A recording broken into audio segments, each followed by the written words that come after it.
Alright, now that we've completed different seasons and we're into October now, I figured we would get more into the horror theme in regards to the directions that these stories tend to go.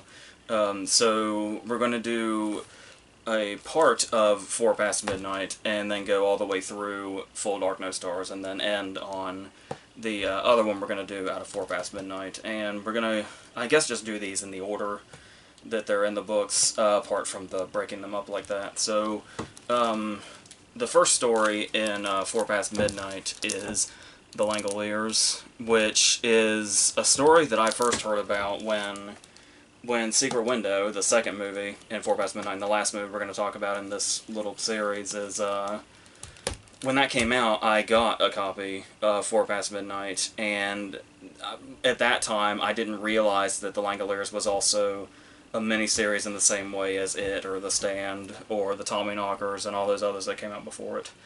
So, Golden Years, which I think is actually an original work from King. But, yeah, so as far as this story goes, obviously the start of it has a very sort of Twilight Zone kind of feel, to the point that there's even a Twilight Zone episode that kind of has a similar thing, the one where the plane lands and there's just nobody on it.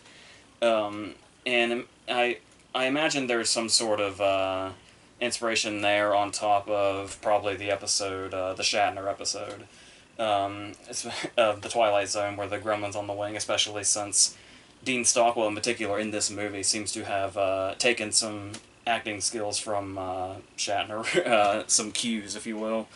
So, as far as this movie goes, I don't want to completely hate on it or anything, but it is one of those movies where well, the first thing is, it's like, how do you really, as far as the execution goes, like, one thing I wanted to get into a little later was the question of, when you're adapting something, at what point does it reach unfilmable status, when you're looking at a story out of a book? Because it's like, there's certainly some questionable effects throughout the movie, mainly the exterior shots, if you even can call them that, of just the plane flying. Like, that in itself just looks really off before we even get to the actual big effects moments of it. Like when we get to the time rip, but even though the time rip is like a really big effect at the end of the movie, the real sort of effects-heavy scene you think of, like the big point in this story, is when the Langoliers appear and we see what they look like and what they do and all that. So the question is, even if there's just one scene that would probably be impossible to pull off in any real effective way without looking really, really stupid, is that enough for an entire story to be unfilmable?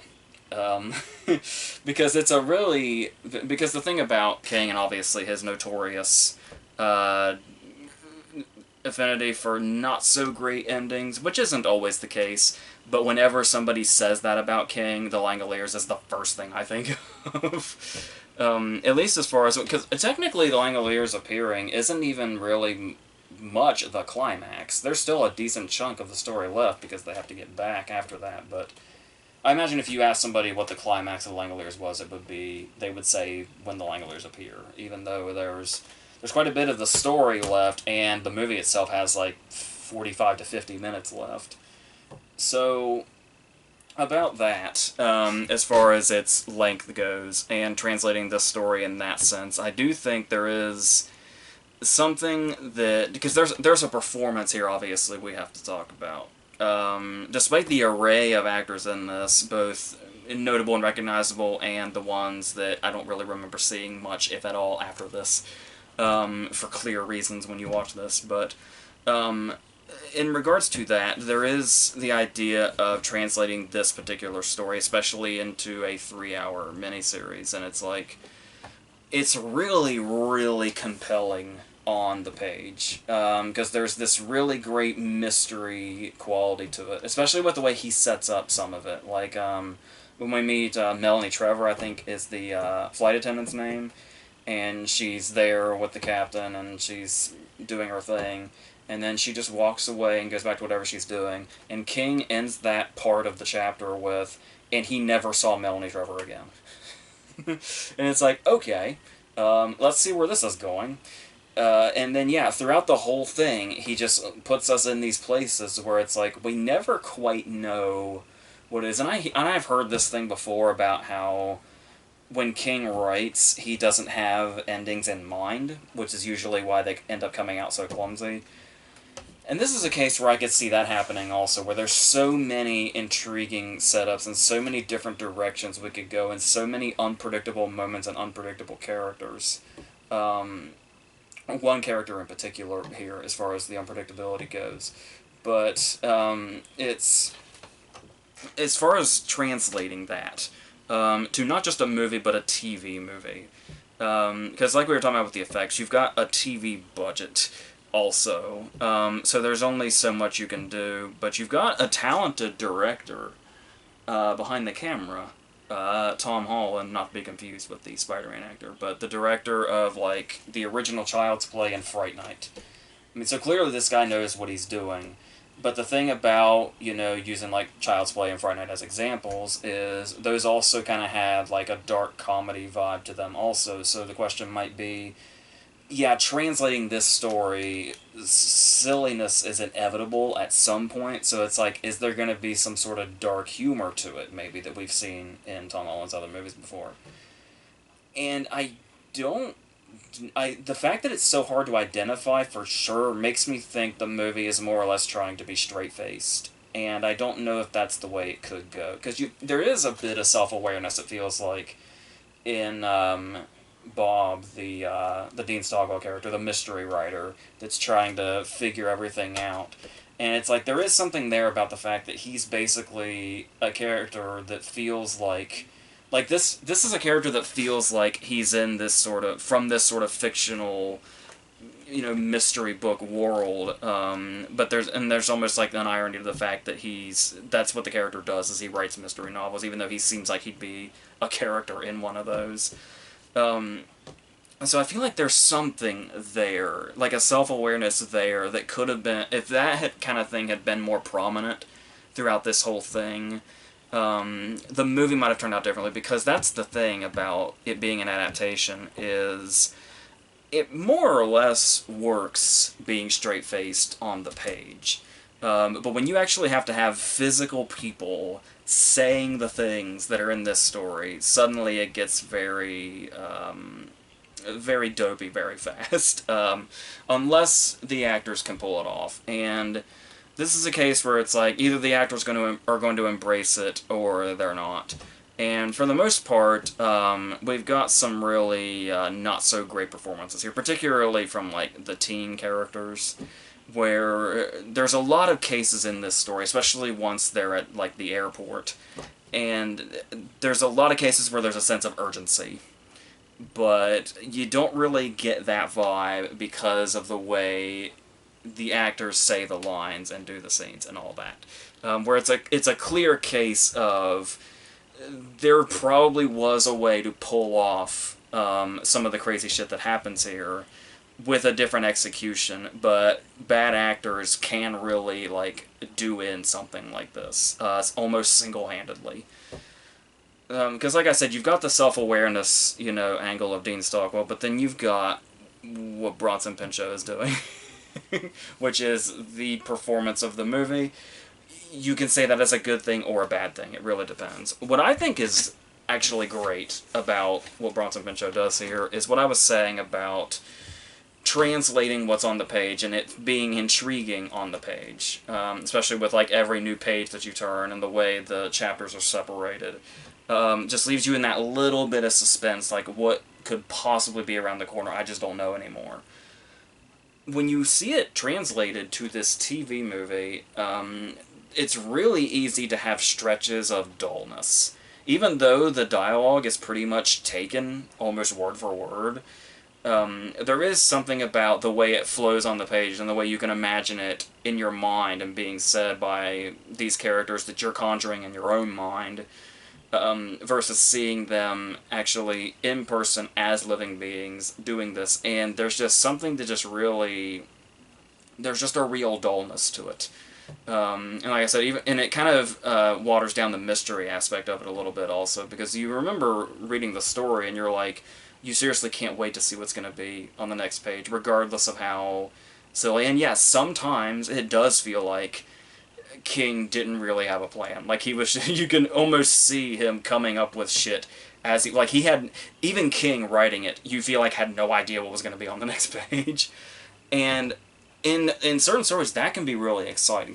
I mean, obviously, it's an easy way to crash and burn also, but if you're somebody as experienced as King in this territory, it's almost like if that is the way he writes regularly, then it's obviously at some point he found a trust in himself, to where it's like if he didn't know what was coming next, he would figure it out, and it would make sense in the best possible way it could in the particular world that it's set in. Because obviously the different worlds will have different rules, which is something you really kind of have to go with in a story like the Langoliers. So if you can do that, the story is a lot of fun, and you can really get something out of it.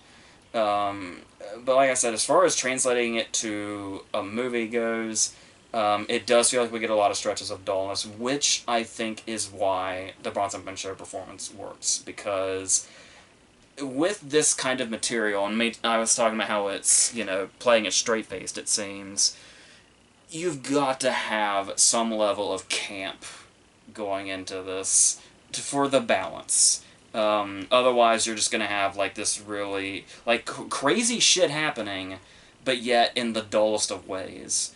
So to inject this Bronson Pinchot performance into this movie, I feel like gave it that balance and that perfect level of camp that it needed to stay, not necessarily afloat, but alive. Because you can argue whether or not it stays afloat throughout the 3 hours, but, yeah. Because you do have characters that were mysteries in the book that aren't so much in the movie, like Nick. Where we kind of see Nick mostly through Brian's perspective in the story, as far as I remember it. And there's the whole thing of, okay, we've got a vibe of who this guy is and where he might come from and what it is he might do. But there's just enough mystery surrounding it to where we're never quite sure what he is until the scene towards the end when they're in the cockpit and he's finally saying what he was doing, where he was going. And the movie immediately starts off with us knowing who Nick is and seeing him getting his assignment on that. And it's like to immediately drain all the mystery out of Nick, I think, was kind of a disservice to that character, and also the mystery aspect of the story in general, because that's the thing is, there's some characters in the story we get to know really well, mostly through, dreams. Dreams which are entirely absent from the movie. Which I'm sure is a time thing, and it would have been hard to execute. But where we have the one kid, Albert sees himself in a Wyatt Earp western, and then it's like when you're first reading that in the story, you're like, what in the hell? Why is he spending so much time on this? But there's a couple of those, like the whole sequence in the story that they cut out of the movie, where it's there's pages devoted to them going down the slide to get out of the plane. Which ends up being useless anyway, because it occurs to Brian later, it's like, oh, we could have gone through the pilot's exit or whatever. But alright. Like I said, the movie had ways of knowing what to cut out, but there were still things here that they could have been a bit more faithful in the adaptation and it would have worked better. Because you've also got, like I was talking about the other characters, a lot of them are also like exposition machines, more or less. Like I said, Stockwell is able to work with that because his character's just so sort of over the top in nature. But you also got the other teenager, which is the kind of character where when Nick grabs Toomey by the nose, she has to address this by narrating what's going on, by saying, wow, nose hold, or whatever it is she says. Or when she says, they go up there, and obviously the pilot and the co-pilot have disappeared overnight, and she's the one that says, no one's driving the plane. And it's so shit like that. And like I said, the fact that you give those lines to, the worst actors in the movie, is just doing double duty and trying to pull this down. But there are things here though that keep it afloat, even if some things don't entirely work. Like going on the exposition thing, also like to the movie's credit, even the story, the exposition feels really really sloppy, especially when it's at the very beginning when Brian gets informed that his ex-wife died, and we get like the whole backstory of, oh, you mean my ex-wife? Oh, we got divorced, and he gives like his whole biography where they're like, oh yeah, she died, and it's so yeah. So the movie had to work around that a little bit also, but like I said, at least in a book it makes more sense because books are nothing but exposition. That's their job, is to just explain to you everything. But yeah, I do think though that in the times where it does just go really over the top, I do think there is something like something that they kind of expanded on in the movie that the book didn't quite show us in detail was what she sees, what Dinah sees when she sees what's in Toomey's mind and the way he sees them. If I remember correctly in the book, it's just her saying, she just says, you know, oh, he sees us as monsters. And that's pretty much it. And it was a little bit risky for the movie to try to execute that and actually show us that. And I actually think they pulled it off relatively nicely as long as you know what's going on. If you don't know what's going on, it's probably extremely confusing, even though Dinah explains it right after it happens. But the way we see what they actually look like through to me when she says that, and it gives us much more of a vibe of why Toomey is as erratic as he is. Because we do get, that's another backstory that the movie kind of took out, was just how brutal Toomey's parents were. Obviously, it's a running thing in the movie that he has visions of his dad yelling at him and all that, and the report card and all that.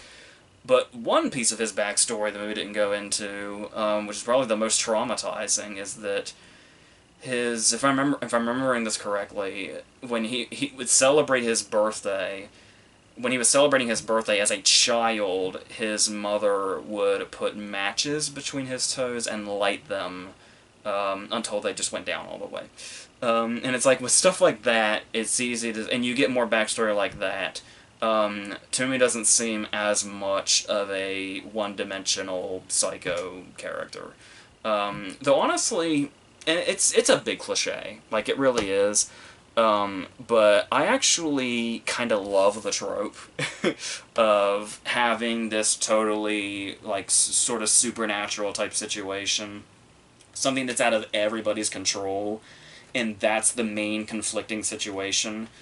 But just go ahead and throw in, like, this psychopathic human that's just driven by there being a psycho, just to add, like, insult to injury, add fuel to the fire of what's already going on. I think a lot of people hate that because they think it's, you know, one level that we don't really need, or it's unnecessary, or it might take away too much from the main story or whatever, but for some reason that trope just works for me. And I kind of love having that, like, little extra obstacle and that other problem they have, that they have to keep solving repeatedly. And he's, like, just lurking around everywhere. Like, he's kind of in his own way when they're in the airport, what the Langoliers are to everybody. Like, just that looming thing where you can't see them, but you know they're there, but you're not quite sure what they're capable of exactly until they appear. And there are multiple cases where Toomey will just reappear, and something usually bad happens. Like, you think it might be tired, like, the first time when he pulls a gun and they just sort of tackle him and tie him down. And it's like, oh, that was lame. But then he kills Gaffney. Then he kills Dinah.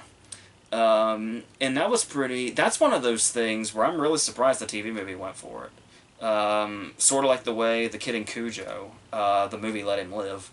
It's the thing here where I was like, when I first saw the movie, I was really surprised they actually let Dinah actually have the fate that she does. Like, I honestly imagined when they did a movie adaptation, they would find a way, some convoluted way that Dinah could survive, or, like, just suddenly come back or something. Like, the time rip would somehow fix her or something.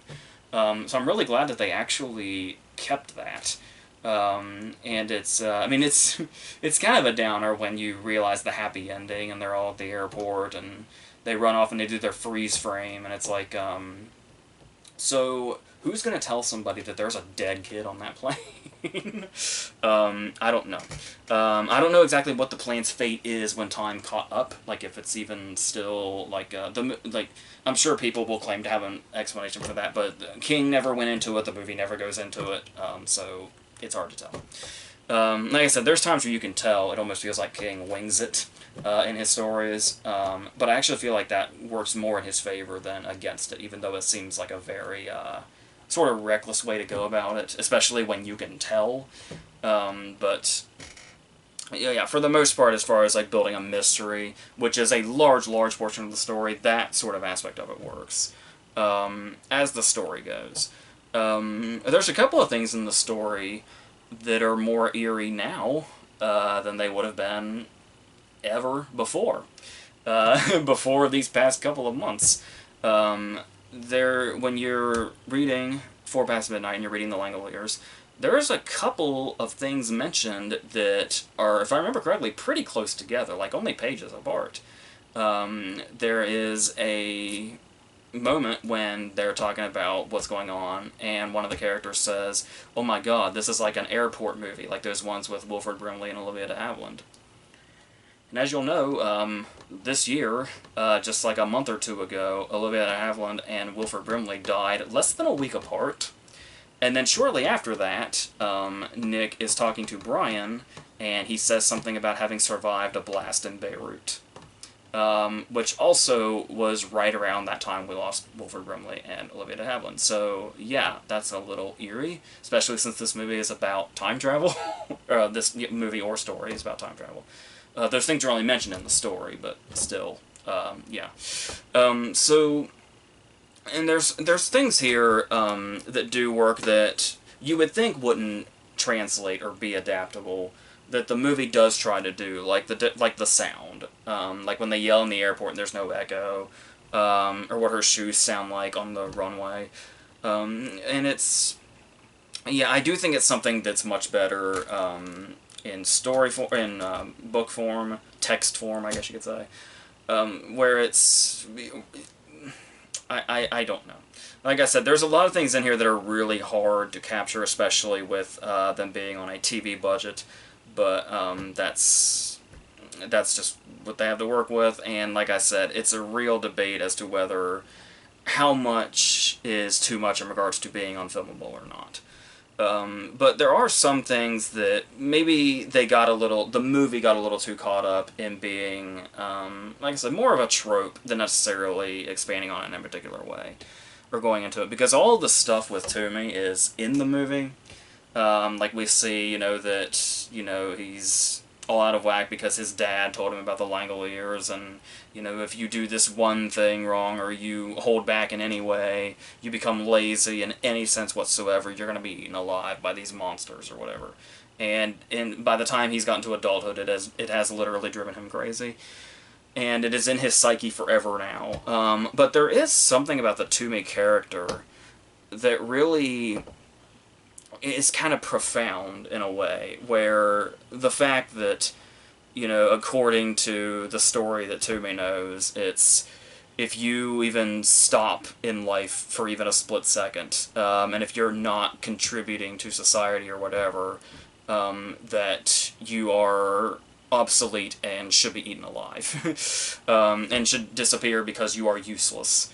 And there's something really to that, especially with the way the story has the Langoliers approaching very slowly. Because it's that whole thing where it's like, you can feel time in the story, literally, being eaten away when you kind of feel stuck in your current position in life. And it's like, you can just feel things catching up, and it's like, I need to be worth something. Because if not, then I might as well not exist, literally. And it's like, there's definitely something in there that's really profound. And even then, King doesn't necessarily say that explicitly in the story, even. So, and that's something that's kind of like I said, it kind of just goes without saying in the story, and it almost seems like the movie's like not even close to trying to have like a layer to its characters like that. So even though Toomey is like the antagonist, I guess you could say, The way he acts and does the things that he does come from a weirdly real place. But so, like I said, there's always that's why I always say that King is so much deeper than a lot of people will give him credit for, knowing him just as like a horror or a monster guy. And it's like in any of those horror monster stories, you'll be able to find another layer in there for sure, if not multiple ones all the way down. And so this has, a number of things like that, but that's, yeah, for the most part, the movie is just kind of trying to do this monster movie thing, but in this really, it seems like a weird, weird ingredients to even adapt. Because you've already had the success of all the others.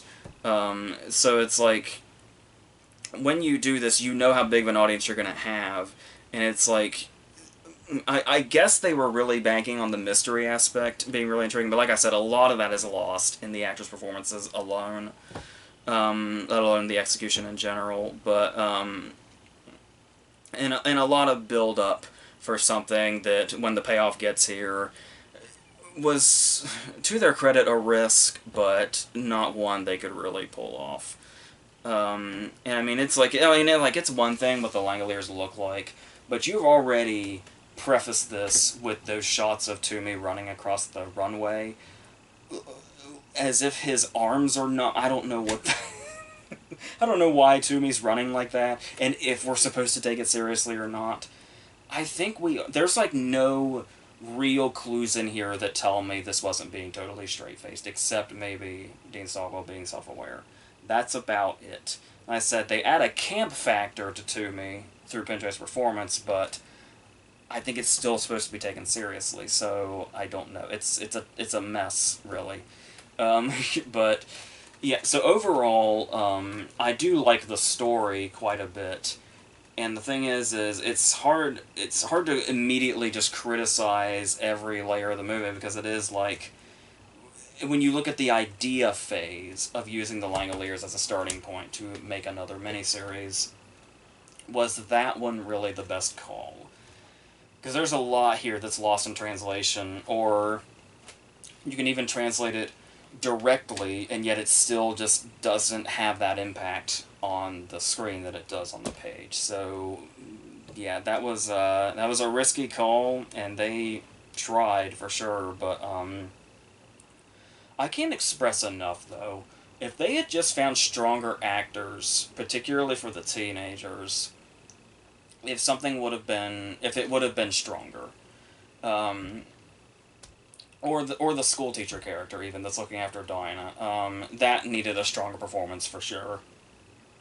It's not present in this movie, but but yeah, because I mean, you've got, it's such a weird balance. You've got David Morse and you've got, Dean Stockwell. Dean Stockwell, who's been acting literally his entire life. He was a child actor in the 40s. And he's been great in so many things up to this point. And it's just a weird balance of, these actors can really pull this off and sell this. These definitely can't. And that's a really big factor. Acting is a much bigger factor in horror than I think people realize. Because of how real, the terror of it has to feel. And like I said, the urgency in a lot of cases. After Dinah is stabbed, I feel like half these people don't give a shit. And then when she dies, she just sort of dies. And it's one of those things that you almost forget it even happens, because nobody really reacted to it. And it's a big fucking deal. But, alright. So, like I said, I give the movie props for actually keeping that part of the novel instead of copping out. But at least have the characters pretend they give a shit, at least. Tell the actors to do something, for God's sake. But, yeah, and that's kind of the feel I leave with, anyway. It's like, could these characters try to give a shit about some of these things? I don't know. So, yeah, but on the page, though, it's a very interesting story. Like I said, a lot of mystery aspects that will definitely keep you looking to see what in God's name could possibly happen next, which is always great for a story regardless. So even if the end doesn't entirely pay off well. The journey there in a story like this is a massive portion of it. So as long as that works, it might at least could possibly reach like guilty pleasure status or something. So there's that. So I think that might be about it. I have to say on this one. Speaking of it, that was another thing. Was I almost feel like there was a bit of a foreshadowing to Bronson Pinchot playing Toomey, given that we saw Stan and his wife watching Perfect Strangers in the It miniseries. So it was like they knew 5 years in advance. So I think we will end this here, and then we're going to go into Full Dark No Stars next, and then we'll come back to this at the very end for Secret Window.